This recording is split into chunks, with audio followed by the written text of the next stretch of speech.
Nishan, sorry about that. I have now unmuted and hopefully you can hear me.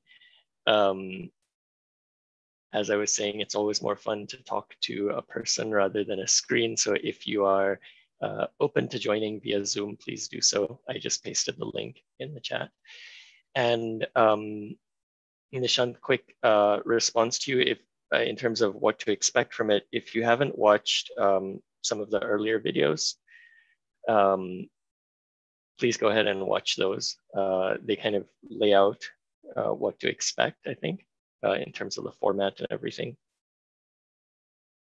What I was going to speak to today was a question that I got from a viewer earlier. And Nishant, please feel free to ask follow-ups if you'd like to. So the question was, how do you establish a regular practice? You go to your first vipassana sit and you come back, and then what happens? And for those who are tuning in for the first time, just my standard caveats: I'm not a teacher, I'm just a student, like many of you, who's trying to share as much as I can to be of benefit. My first sit was in 2007. And I came back all excited, and I sat for about a week regularly, and then within a few days after that first week, things tapered off, and I didn't sit that regularly. I maybe meditated for short bursts here and there every week or so, and then every few months I would meet up with some friends and maybe sit for a little while. And that carried on for about 2.5 years until I got my second chance to attend Vipassana. And the second time I went was an interesting time. I was about to have my first child. And I told my wife, hey, our life's going to end. Please let me go on this 10-day retreat since I'll never have time to meditate again. And, as a first-time parent, you don't know what to expect. And so I went there. And the thing that struck me as I was meeting people who were coming to the retreat, I heard from so many people who said, oh yeah, I love this. I have done one or several retreats and I stopped meditating and I just missed how it felt. And I'm hoping this will get me back in. And so I said, you know what, I still have some time before my baby's born. So after the retreat, I committed to meditating for 100 days at the level that Goenka suggests, which is 2 hours a day. And I said, for the next 100 days, which is how long I have until my first child is born, I will just keep this commitment. And it was very, not easy, but it was a lot easier to say I'm only going to do it for a restricted amount of time than to say, oh, I'm just going to start meditating at this insane level starting now. So a couple of things to say about that. One is that that worked. I was able to do the 100 days and I really benefited from that. Two is that there is not a single person I've met who has not had kind of an up and down in their journey. So everyone I know, no one I know has had like, they go to their first retreat and boom, they start meditating, regardless of the tradition, whether it's Goenka Vipassana or some other tradition. Everyone I've met comes and tastes, and then they get something from it, and they enjoy it for a while. And at some point in their life, they step away from the practice, either deliberately or sometimes unintentionally. And something else in life happens that reminds them of this tool they had once learned, and then they come back to it. So first off, know that that is the journey for everyone, and don't be too hard on yourself if it feels like, oh, I should suddenly be meditating now. The second is the benefit of making a commitment like that. Now, Goenka suggests a 1-year commitment when you finish your first retreat. He says commit to 2 hours a day for 1 year. And I guarantee you, if you do that, you just work through it. I guarantee you, if you do that, you will not stop. And I'm sure what he's saying is true. For me, it seemed next to impossible to really commit to doing a whole year. So I found that saying that I was going to do it for 3 months or 100 days in that case, or maybe a month or 2 months, has a huge benefit. And the benefit is this, that when you're able to do it consistently for a certain amount of time, just like anything, like going to the gym, the experience I had was that after that, since then, actually, every day that I have not meditated feels like I'm missing something. Meaning, I don't meditate because I have to meditate or because I should meditate, but rather I don't not meditate, or I meditate because I know that I'll feel better. I know that I'll benefit from it. And so, but just like going to the gym or something, it takes a while, it's a slog for a while. And then at some point, you start to feel the benefit of it, and you start doing it not because of the outcome, not because you're going to look better after it or whatever, but because it just feels good, and not doing it feels not good. And so I really benefited from that short container of saying, I'm going to really give it a shot. Now, after that, I definitely, I have not been fully consistent. I would say that after those 100 days, if you don't count international travel, right, where the days are kind of hard to judge, there have probably been less than a handful of, or 2 handfuls of days, let's say, in the last 10 years, less than 10 days in the last 10 years where I've just not meditated at all. At minimum, 2 minutes, but more likely 10 minutes, half an hour, 20 minutes, 40 minutes. Most of those days have been an hour at least. Which brings me to like another thing that I learned, and this may or may not happen for anyone else, but the first time after I came back, and maybe even the second time I came back after a retreat, the retreats are so structured. You wake up at 4:15, you start meditating at 4:30, the bells ring at certain times.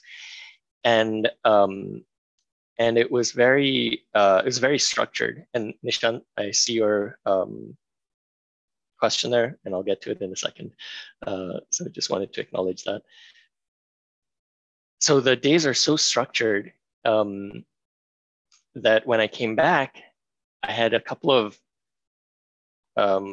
misconceptions, silly misconceptions. I used to feel that if I didn't start meditating on the hour at like 7:00 a.m. or 8:00 a.m. or 9:00 a.m. or whatever that time was, that I'd suddenly missed it. I couldn't meditate. I don't know why, but it took a while to actually get over that. I guess just because of that structure. The second one was because, for good reason, Goenka, the way he's teaching, he's really trying to impart on you the seriousness, not the seriousness, but the gravity of what it is that you're doing, to not take it too lightly. Like this is a life's work that you're starting.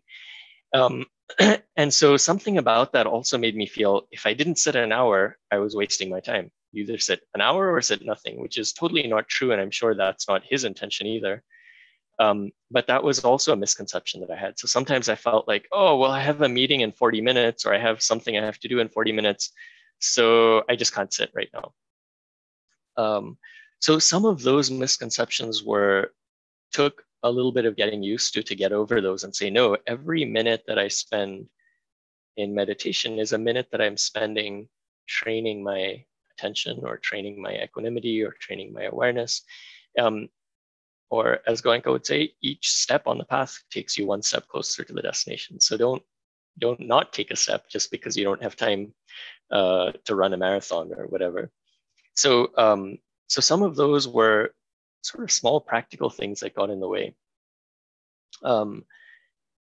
The other part to the question that I got was, what keeps you motivated? Why do you keep meditating? And I kind of answered this, but I'll speak to it again. And it kind of ties into Nishant's question of why did I start meditating, and at what age? The what age is a tricky one. I think, I'm hopefully obviously to you, I'm Indian, of Indian origin. I grew up mostly in Singapore, and I spent only a few years in India, and then I've been in the US for many years. But as I was growing up, my mother was on her own spiritual journey, and so she had books in the house, and she used to try different kinds of meditation. So it was something that was definitely that I was aware of, and I would experiment with. And I remember probably the very first memory I have is of being maybe 11 or 12, and her asking me to sit down and meditate, and her sitting behind me and straightening my back with her hand. I say that kindly, but really it was her poking me in the back to sit straight. Um, and then when I was a teenager, I dabbled in it a bit. Um, but the first time I came to a vipassana class was when I was 30, is that right? 31? No, yeah, 31. No, little less than 30, 29. Um, but then it was in 2010, so it was about 10 years ago that I started a daily or regular practice. The question as to why I started doing it, honestly, the first time I came to Vipassana was almost as not a joke, I shouldn't say it like that, but it was, I had several friends who told me about Vipassana in the course of 1 or 2 weeks. Just randomly, it came up in conversation. And all three of these were friends who are quite talkative. And so part of my mind said, if those people can do it, I can do this. There was, I'm sure, an underlying reason, which is that my mother had passed away the year before, and I considered her kind of my spiritual guide or my guru. And so I was definitely I was feeling that loss, and I was feeling like, oh, how am I going to proceed on this journey, the spiritual journey without her? So I'm sure that was the underlying reason, but the apparent reason was very whimsical. It was, hey, here's the silent retreat challenge. I'm gonna go do this. But more seriously, why do I continue, or why should even one care about this? Over the last 6 to 7 years, I've had the opportunity to teach meditation, just like a very intro mindfulness science, emotional intelligence, psychology type class, to executives all over the world. And it's been my observation that most people come to meditation because for some reason they realize that the tools they have learned till now are not working for the situation they're in.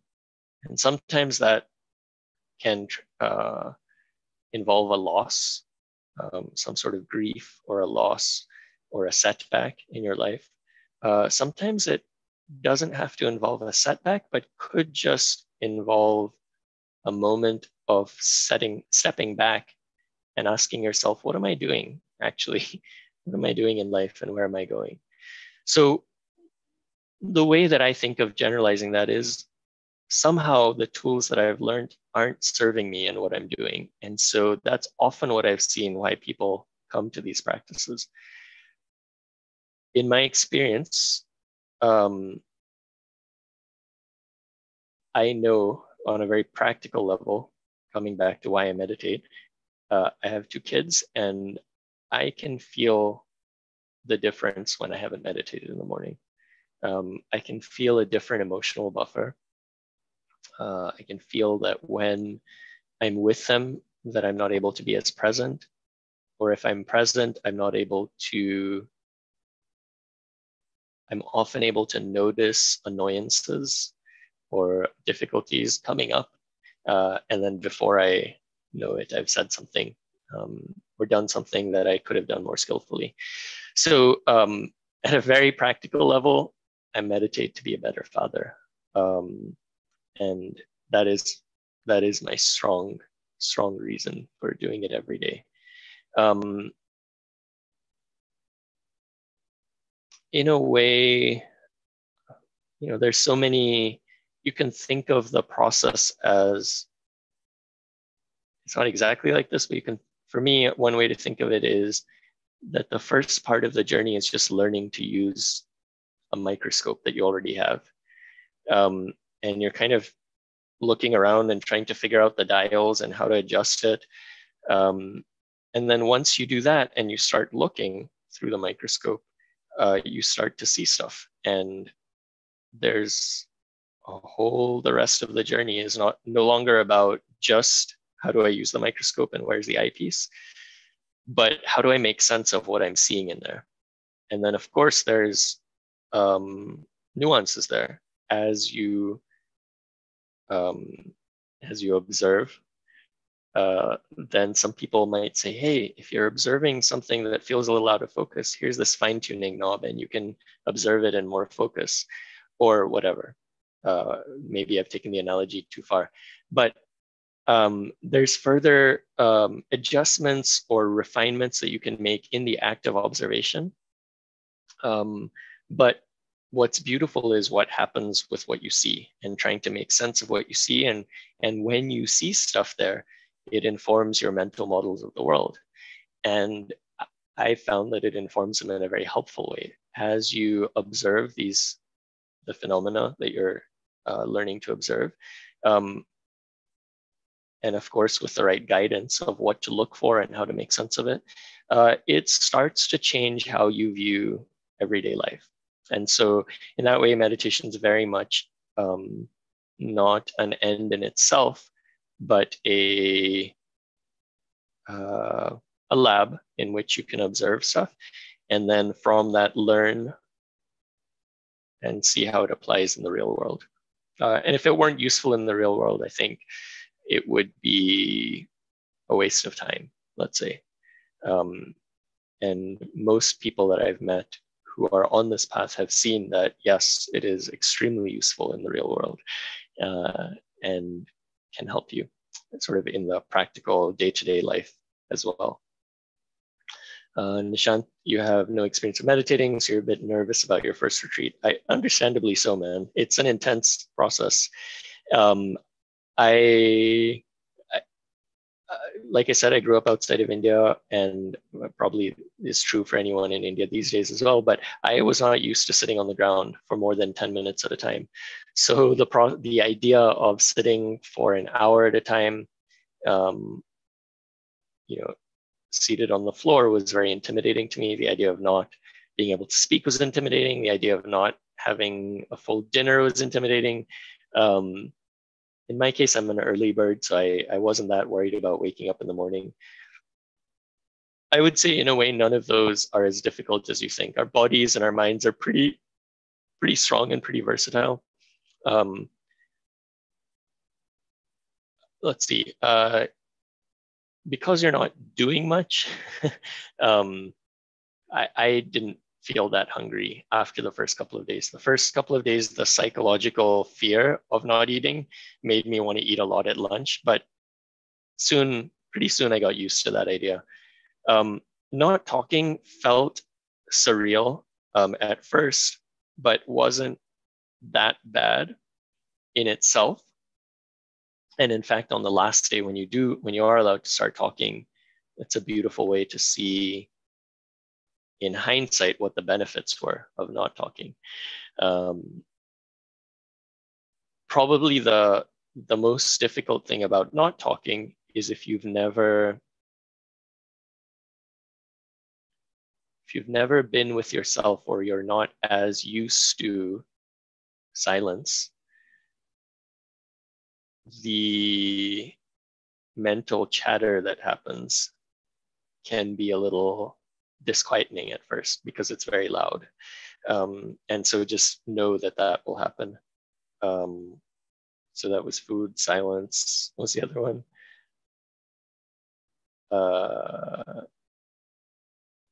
I lost my train of thought. Yeah, waking up, not talking, not eating dinner.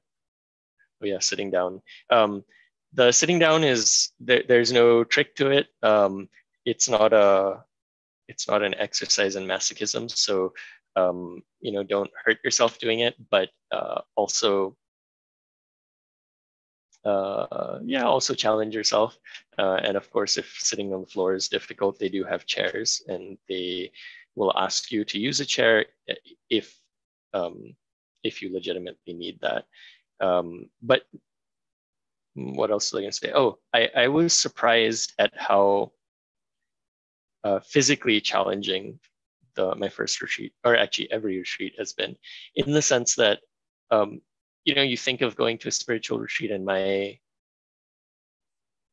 preconception of it was, oh, this is going to be a very maybe I'll have some intellectual insights or aha moments, which I did, but I wasn't expecting to be so physically challenged just from meditating. Doesn't sound like a lot of work.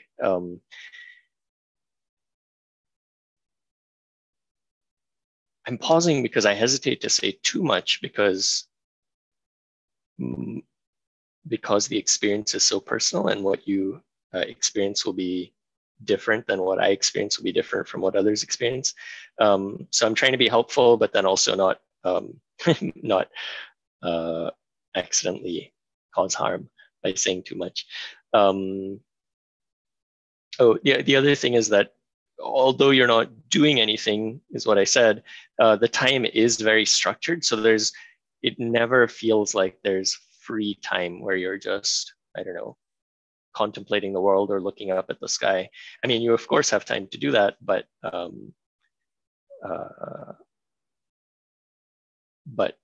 you're pretty scheduled, so don't worry about that. I'm probably going to wrap up soon. I feel like I've been talking to myself for a while now. I see there's a last question, Nishant. Thank you. Can meditation help one be more sure of oneself? So let me just pause before I answer that last question.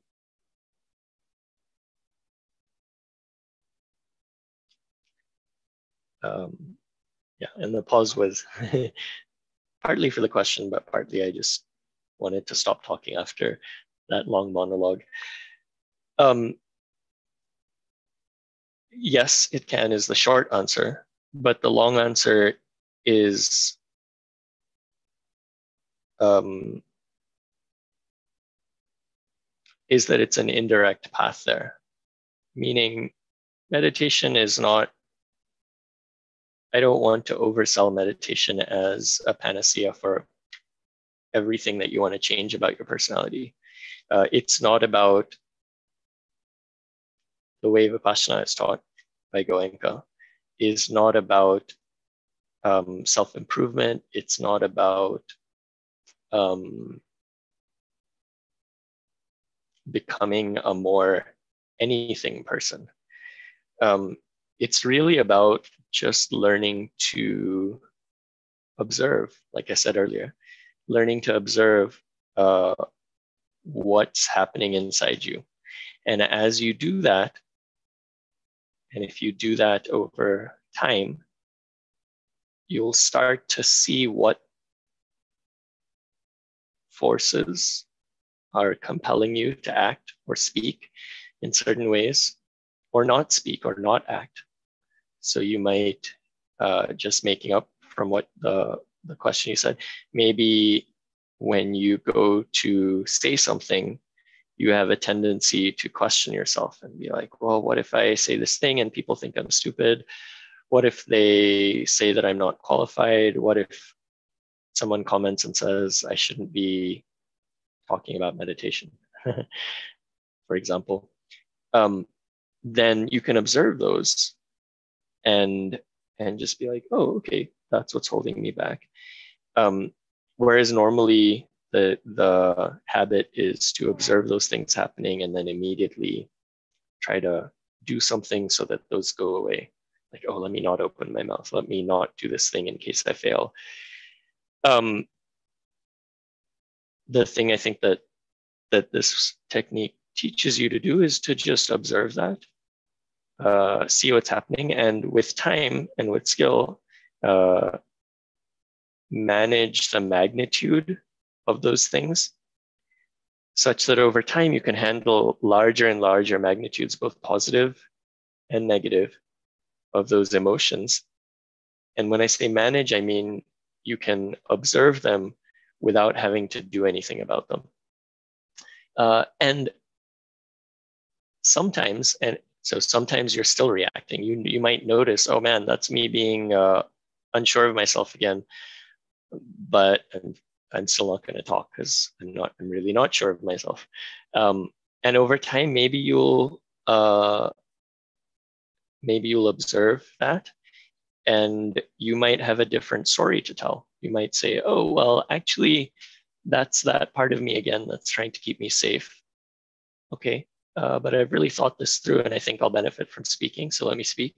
Or, or sometimes you might still act the same way you acted before, but not because of a compulsion, but because you're saying, okay, I've weighed the pros and cons, I mean, in an instant, and I decide that I'm still not going to speak. So